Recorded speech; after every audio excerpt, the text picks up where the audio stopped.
তোমাকেও baby happy chocolate day. আচ্ছা baby, এটা কি ঠিক হচ্ছে বলো? তুমি তো জানো আমি চকলেট খেতে কতটা ভালোবাসি, তো আজকে চকলেট ডেতে তুমি আমাকে একটাও চকলেট দেবে না বাবু? তো একটা ইম্পর্টেন্ট কাজ আছে বেবি আজকে, না হলে তো তোমার সাথে দেখা করে তোমাকে আজকে চকলেট দিতাম আমি। না না, আমি তোমার কোনো কথা শুনতে চাইছি না, আমার আজকে চকলেট লাগবে ব্যাস। আচ্ছা জানু বেবি, আমি তোমার জন্য চকলেট পার্সেল করে পাঠিয়ে দিচ্ছি, কেমন? Okay baby, I love you.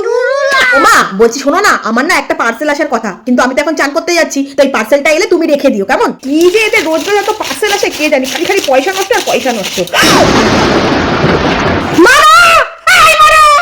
আচ্ছা মা, কি ব্যাপার বলো তো তোমার? হ্যাঁ, আমি তো বাথরুমে চান করতে গেছি, তুমি একটু চেল্লাচ্ছ কেন এরকম? আমি চেল্লাচ্ছি কেন? কি আসছে সব পার্সেলের মধ্যে? কই দেখি দেখি দেখি, কি আছে পার্সেলে? মালটাকে তো চকলেট পাঠাতে বলেছিলাম, চকলেট ফ্লেভারে কদম পাঠাতে তো বলিনি। এবার মাকে আমি কি বোঝাবো? বোঝা পালাচ্ছিস কেন? হ্যাঁ, বল এগুলোকে পাঠিয়েছে, বল।